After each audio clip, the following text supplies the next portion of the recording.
কেউ ছালটা ছাড়িয়ে নিয়ে সেদ্ধ করছে, আবার কেউ পাতাগুলো ছিঁড়ে শিলে পিষছে, কেউ বা ভাজছে গরম তেলে। খোস, দাঁত, হাজা চুলকানিতে লাগাবে। এটা চর্মরোগের অব্যর্থ মহৌষধ। এর কচি পাতাগুলো আবার খায়ও অনেকে। অনেকে এমনি কাঁচাই কিংবা ভেঙে বেগুন সহযোগে। যকৃতের পক্ষে ভারী উপকারী। কচি ডালগুলো ভেঙে চিবোই কত লোক, এতে নাকি দাঁত ভালো থাকে। কবিরাজরা এর প্রশংসায় পঞ্চমুখ। বাড়ির পাশে গজালে বিজ্ঞরা আবার খুব খুশি হন, বলে নিমের হাওয়া ভালো, থাক, কেটো না। কাটে না, কিন্তু যত্নও করে না। আবর্জনা জমে এর চারিদিকে।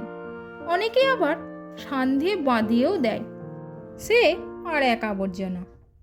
হঠাৎ একদিন একটা নতুন ধরনের লোক এলো। মুগ্ধ দৃষ্টিতে চেয়ে রইল নিম গাছের দিকে। ছাল তুলল না, পাতা ছিঁড়ল না, ডাল ভাঙল না, শুধু মুগ্ধ দৃষ্টিতে চেয়ে রইল। বলে উঠল, বাহ, কি সুন্দর পাতাগুলি, কি রূপ, থোকা থোকা ফুলেরই বা কি বাহার।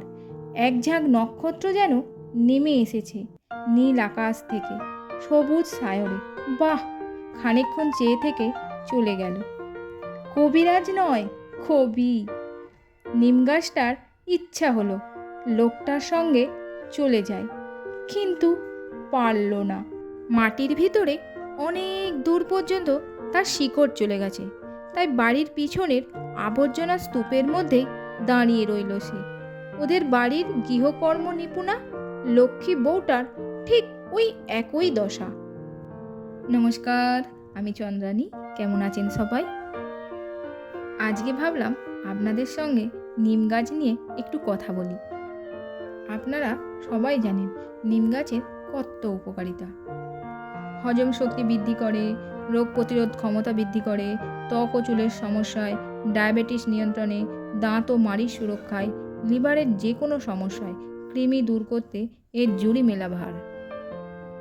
একে খাওয়ার একটা শুধু নিয়ম আছে। সকালে খালি পেটে এই পাতার রস বা এর পাউডার। আমার তো ভাল লাগে না, তবুও খাই। এর যে এত গুণ, কি করে একে বাদ দিই? আপনারা পারলেও খেয়ে নেবেন। আজকের মতো টাটা। ভিডিওটা যদি ভালো লাগে তাহলে একটা লাইক ও চ্যানেলটা সাবস্ক্রাইব করে আমাদের পাশে থাকবেন। সবাই ভালো থাকবেন, সুস্থ থাকবেন।